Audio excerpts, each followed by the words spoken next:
Kalian pasti terkesan mendengar apa yang baru saja saya alami. Saya sangat senang. Hahaha, saya baru saja mengalami pengalaman yang paling ajaib sepanjang hidup saya. Pada sore itu, saya sedang mengambil air di sumur Yakub. Dan di sana, saya bertemu Mesias. Ya, dia sedang duduk di tepi sumur. Sungguh luar biasa. Dan sekarang, saya hendak pergi menceritakan ke seluruh penduduk Sikar, kota tempat tinggal saya, bahwa Juru Selamat dunia sedang ada di sini. Jadi, mereka bisa datang dan menemuinya. Dengarkan ya. Semuanya berawal ketika ia meminta air kepada saya. Karena ia lelah dan kehausan. Dan ia tidak memiliki alat apapun untuk bisa mengambil air ke dalam sumur. Ini mengejutkan saya. Karena kan, setahu saya, orang Yahudi itu tidak mau bergaul dengan orang Samaria. Apalagi setelah Nehemia membangun tembok di sekeliling Yerusalem. Bahkan, ketika orang Yahudi melakukan perjalanan ke Galilea, mereka berputar jauh agar tidak melewati kota kami.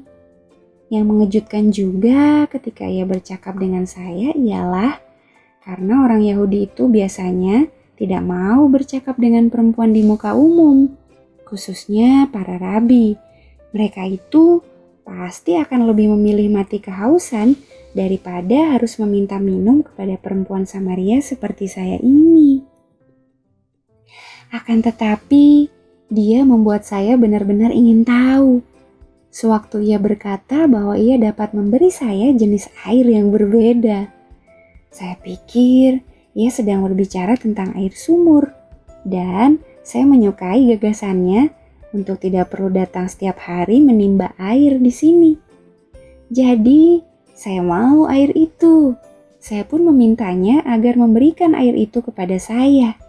Dan, tahukah kalian? Pada saat itu saya merasakan rasanya air hidup.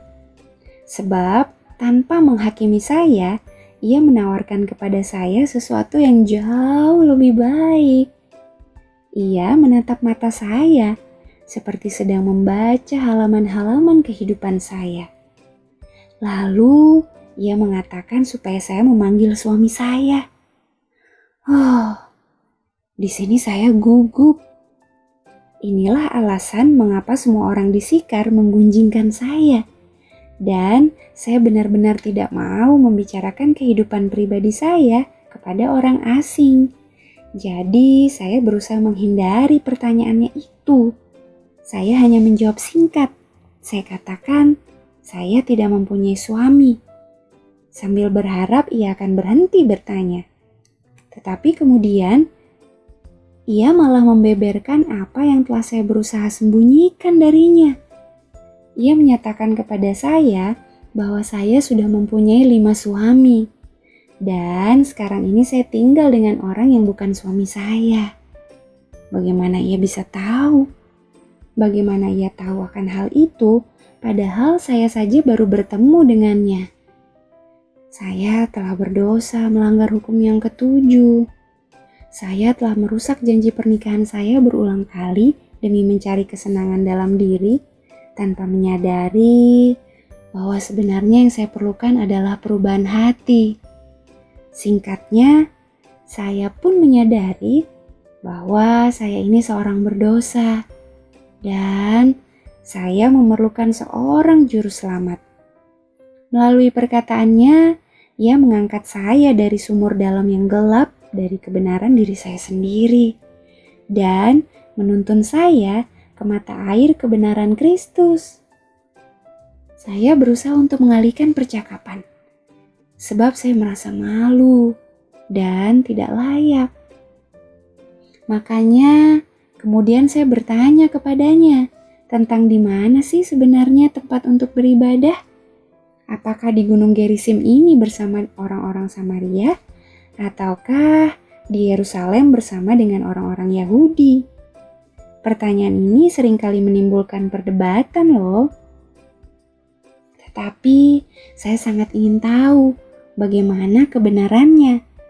Kedua agama ini tampak sama, dan sejujurnya saya tidak mendapati adanya perbedaan di antara keduanya.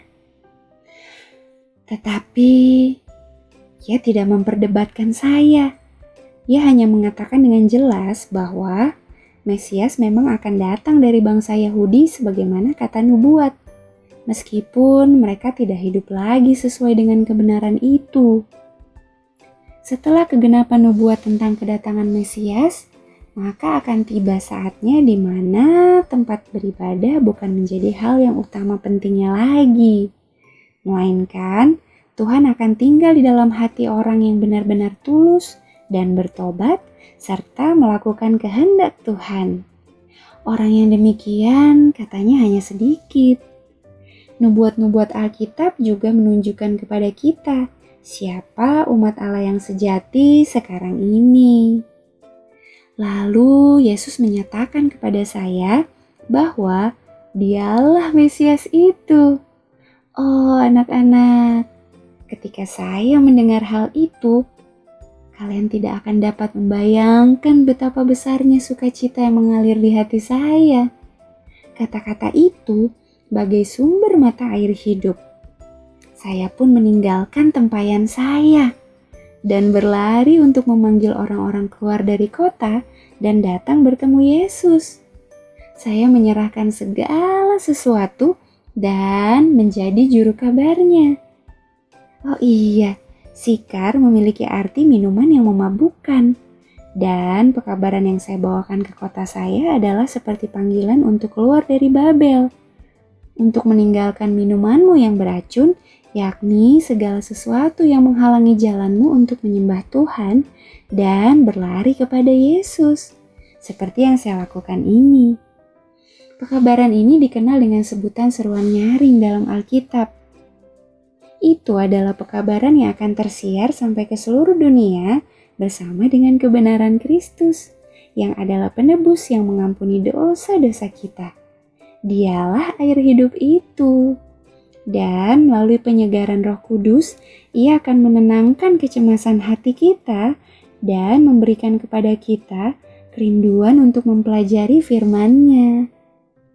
Ia juga hendak memberikan kepada kita kuasa untuk membagi-bagikan kasih-Nya kepada dunia ini. Yesus tinggal bersama kami di Sikar selama 2 hari.